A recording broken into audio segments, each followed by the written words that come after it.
በስመ አብ ወወልድ ወመንፈስ ቅዱስ አሐዱ አምላክ አሜን። In the name of the Father, and of the Son, and of the Holy Spirit, one God. Amen.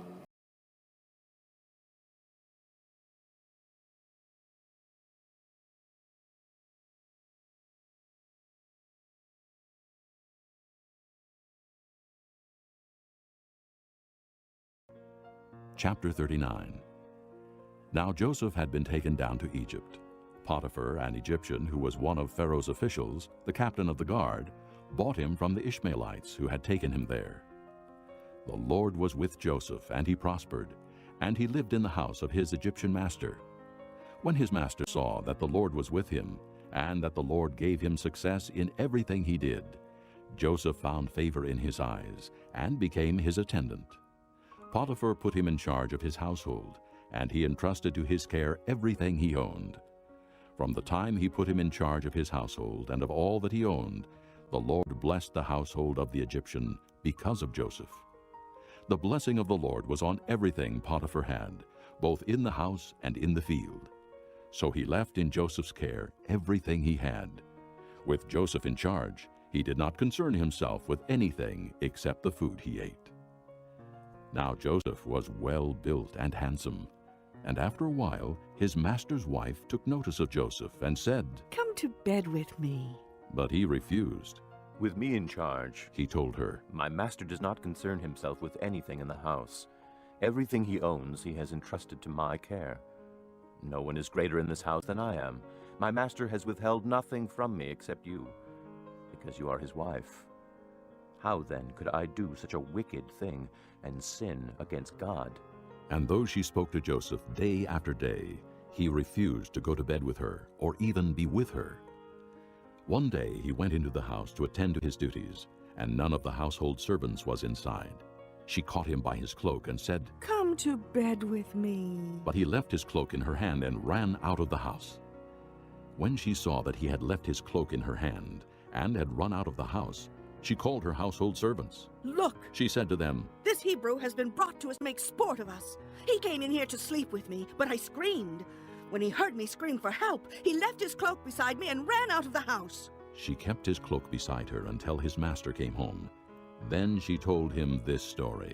"That Hebrew slave you brought us came to me to make sport of me, but as soon as I screamed for help, he left his cloak beside me and ran out of the house." When his master heard the story his wife told him, saying, "This is how your slave treated me," he burned with anger. Joseph's master took him and put him in prison, the place where the king's prisoners were confined. But while Joseph was there in the prison, the Lord was with him. He showed him kindness and granted him favor in the eyes of the prison warden. So the warden put Joseph in charge of all those held in the prison, and he was made responsible for all that was done there. The warden paid no attention to anything under Joseph's care, because the Lord was with Joseph and gave him success in whatever he did. ምዕራፍ 39 ዮሴፍና የጶጢፋራ ሚስት። በዚህ ጊዜ ዮሴፍ ወደ ግብጽ ተወስዶ ነበረ።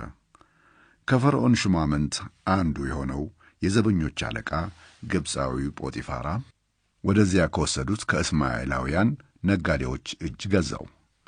እግዚአብሔር ከዮሴፍ ጋር ነበረ። ኑሮው ተቃናለት። እርሱም በግብጻዊው አሳዳሪው ቤት ኖረ። አሳዳሪውም እግዚአብሔር ከእርሱ ጋር እንዳለና ሥራውን ሁሉ እንዳከናወነለት ባየ ጊዜ ዮሴፍ በእርሱ ዘንድ ሞገስ አገኘ፣ የቅርብ አገልጋዩም ሆነ። ዮሴፍ በጴጢፋራ ቤትና ባለው ሀብት ሁሉ ላይ ከተሾመበት ጊዜ ጀምሮ እግዚአብሔር የግብጻዊውን ቤት ባረከ። የእግዚአብሔርን በረከት በግቢም በውጭም ባለው የጴጢፋራ ሀብት ንብረት ሁሉ ላይ ሆነ። ስለዚህ ጴጢፋራ ባለው ሁሉ ላይ ሥልጣን ሰጠው። የቀረበለትንም ከመመገብ በስተቀር ማንኛውንም ጉዳይ በዮሴፍ ላይ ጥሎ ነበረ። ዮሴፍ ጥሩ ቁመና ያለውና መልከ መልካም ነበረ። እያደረም የጌታው ሚስት ዓይኗን ጣለችበት። አፍ አውጥታም አብረኸኝ ተኛ አለችው። እርሱ ግን ፈቃደኛ አልሆነም። እንዲህም አላት፣ ጌታዬ ያለውን ሁሉ በኃላፊነት ስለሰጠኝ በቤቱ ውስጥ ስላለው ሁሉ ምንም የሚያውቀው ነገር የለም። በዚህ ቤት ላይ ከእኔ የበለጠ ኃላፊነት ያለው ማንም የለም። እርሱ ያልሰጠኝ ነገር ቢኖር አንቺን ብቻ ነው፣ ያውም ሚስቱ ስለሆንሽ ነው። ታዲያ እኔ ይህን ክፉ ድርጊት ፈጽሜ እንዴት በእግዚአብሔር ፊት ኃጢአት እሠራለሁ? ምንም እንኳን ዮሴፍን በየቀኑ ብትጎተጉተውም አልሰማትም። ከእርሷ ጋር መተኛት ይቅርና አብሯትም መሆን አልፈቀደም። አንድ ቀን ዮሴፍ የዕለት ተግባሩን ለማከናወን ወደ ቤት ገባ። ከቤት አገልጋዮችም አንድም ሰው በቤት ውስጥ አልነበረም። እርሷም ልብሱን ጨምድዳ ይዛ በል አብረኸኝ ተኛ አለችው። እርሱ ግን ልብሱን እጇ ላይ ጥሎ ሸሽቶ ከቤት ወጣ።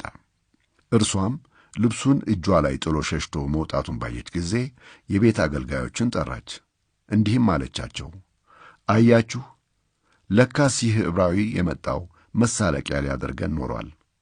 እዚህ ድረስ ሰተት ብሎ ገብቶ ካልተኛሁሽ አለኝ። እኔም ጩኸቴን ለቀቅሁት። ለእርዳታም መጮኼን ሲሰማ ልብሱን ከአጠገቤ ጥሎ ሸሽቶ ከቤት ወጣ። ጌታውም ወደ ቤት እስኪመለስ ድረስ ልብሱን አጠገቧ አቆየችው። ታሪኩንም እንዲህ ስትል ነገረችው፣ አንተ ያመጣኸው ዕብራዊ ባሪያ መሳቂያ ሊያደርገን ወዳለሁበት ሰተት ብሎ ገባ። ታዲያ እኔ ድረሱልኝ ብዬ ስጮኽ ልብሱን አጠገቤ ጥሎ ሸሽቶ ወጣ። ጌታውም ባሪያህ እንዲያደረገኝ ብላ ሚስቱ የነገረችውን ታሪክ ሲሰማ ተቆጣ። ጌታውም ዮሴፍን ወስዶ የንጉሥ እስረኞች ወደ ተጋዙበት እስር ቤት አስገባው።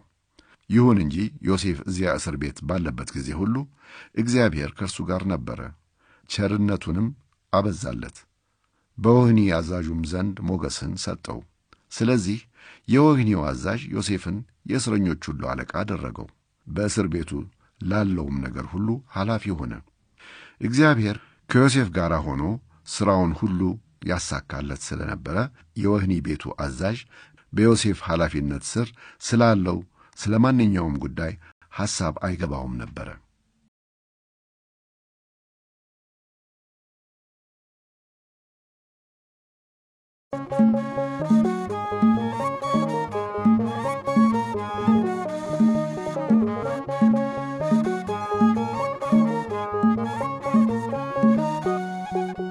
ኃይልን በሚሰጠኝ በክርስቶስ ሁሉን እችላለሁ። ኃይልን በሚሰጠኝ በክርስቶስ ሁሉን እችላለሁ።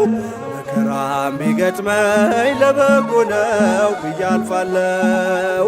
ፈተናም ቢገጥመኝ ለበጎ ነው ብዬ አልፋለሁ። ኃይልን በሚሰጠኝ በክርስቶስ ሁሉን እችላለሁ። ኃይልን በሚሰጠኝ በክርስቶስ ሁሉን እችላለሁ።